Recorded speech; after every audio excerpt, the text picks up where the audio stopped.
Aries, welcome. This is going to be a forecast for the week ahead. I missed you guys so much. I had to take a break. I wanted to take like a good couple of days, a week. It was really going to be like 2 weeks so that I could make sure that I'm ready for the new year and we're setting our goals and we're getting on a consistent schedule.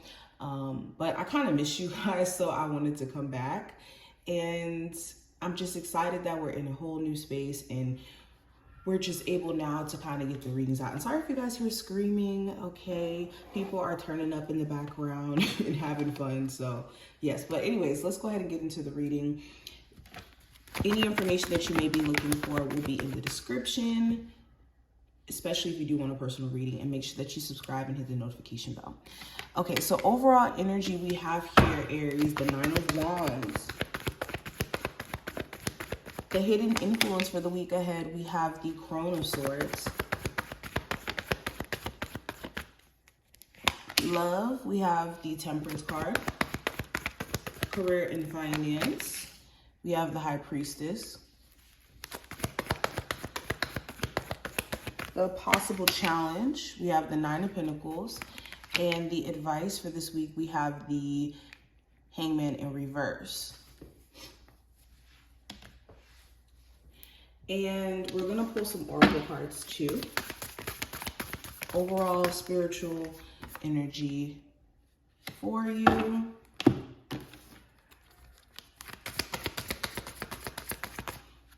Energy. And then this is going to be the spiritual message.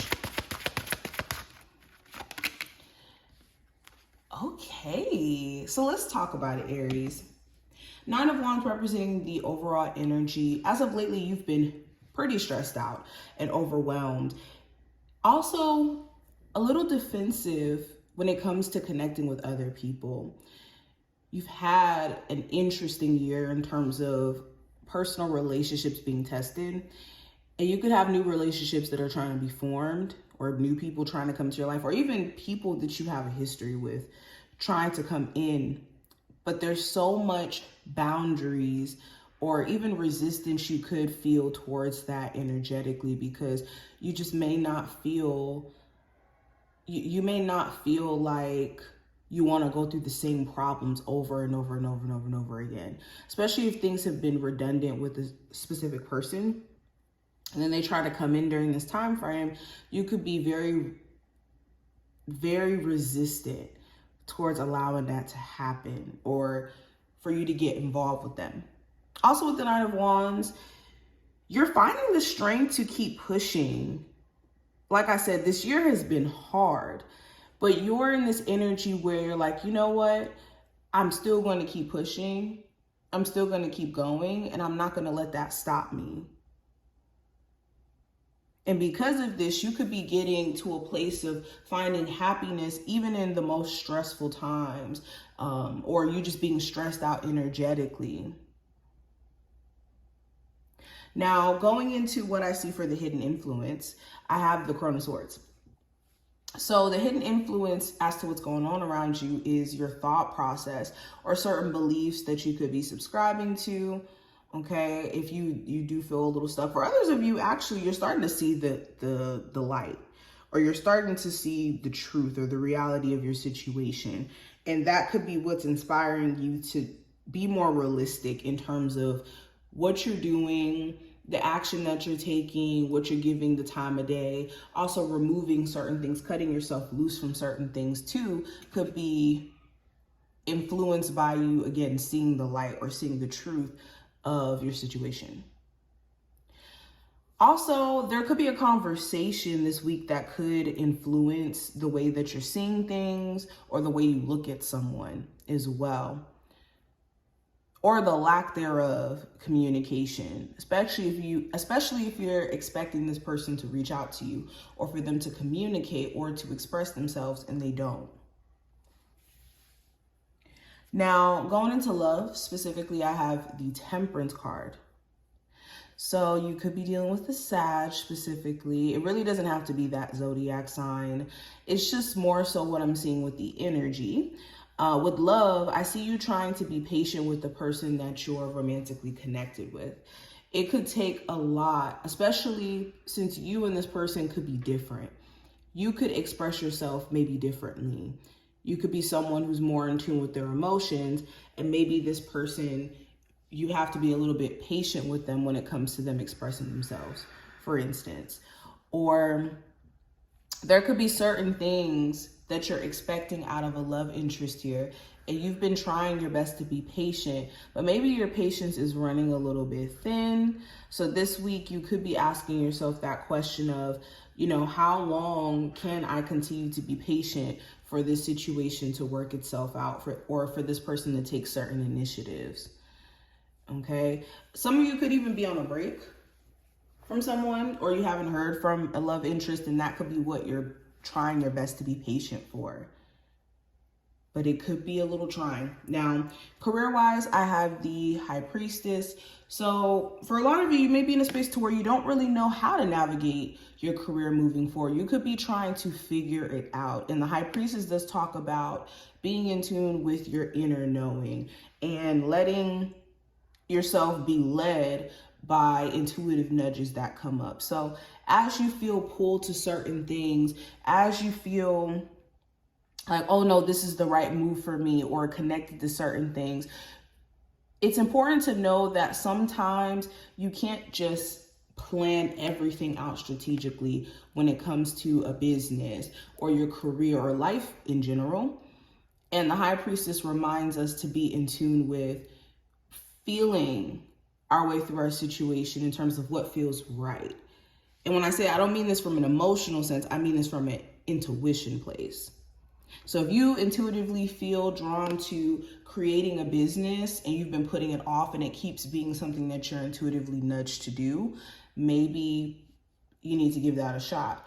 Or if you feel nudged to apply to a job or to go into a field, and that's been something that's been tugging at you, maybe you should want to listen to that.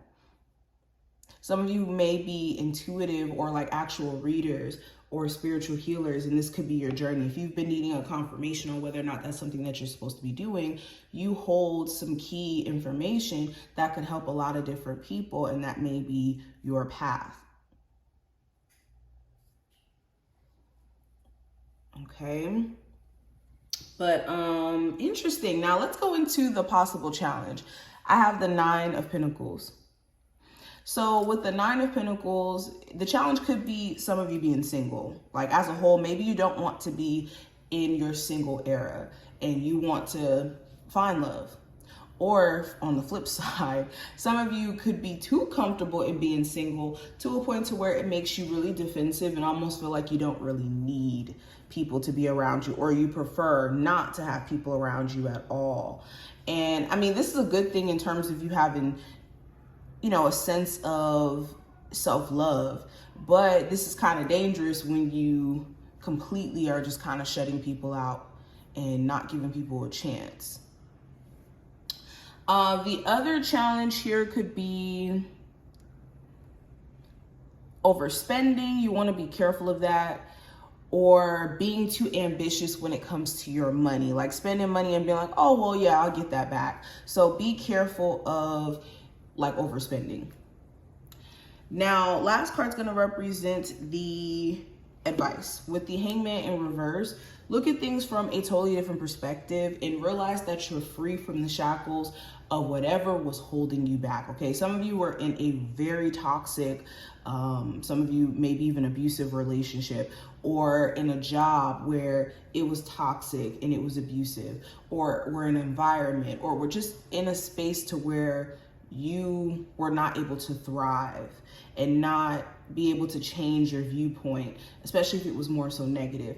And now with the Hangman in reverse, the advice is to see how you're free from those shackles and you don't have to stay in this conditioning of feeling stuck.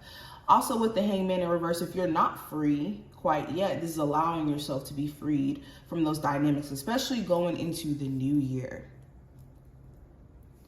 Now, let's go into the oracle cards that we have here. Going into the spiritual message, we have your prayers are being answered. It says your prayers are being received by the divine. Answers will come soon, although perhaps in forms you didn't expect. So yes, If you've been asking your spiritual team to reveal people who are fake, reveal opportunities for you to make money, whatever this may be that you've been asking your spiritual team, God, the universe for, they hear you. They hear you, and it's important that you're allowing them to respond on their own time and in their own way. We cannot control how God moves things in our lives, and we might be upset, but in the end, it always works out for the best. So know your prayers are being answered. We also have sad embrace in reverse. Okay, so sad embrace, usually upright, does talk about like depression. It does talk about being like just consumed in sadness and just feeling really, really low and having certain emotions that are, you know, coming up to be dealt with, essentially grief. With this card being in reverse, a lot of you are coming out of this period of grief. You're coming out of this period of feeling, you know, depressed and out of it. This would be like the Ten of Swords in reverse. Or Ten of Swords in reverse. It depends on what context. Anyways, so with sad embrace here in reverse, you're coming out of this energy of feeling low or at your lowest point. And it's essential that you're doing things that promote you moving, Aries. It's promoting you getting back on track, getting back on schedule, and holding yourself accountable, okay? This is coming out of this victimhood energy as well, because sometimes we can feel victimized by the things that happen outside of us, but this is the energy of saying, you know what, no more feeling sorry for myself. Now it's time for me to prove that I'm able to do X, Y, and Z. And we also have divinity. So Aries, you're very powerful. You know this. Work your magic this week. Try doing things a little bit differently. Try taking those risks that you've written down for your New Year's resolutions or have put on your vision board. Try to start to integrate those things this week and see how you work magic in your life and within your situation. So beautiful reading, Aries. I hope that this was helpful and to give you insight. I will talk to you later.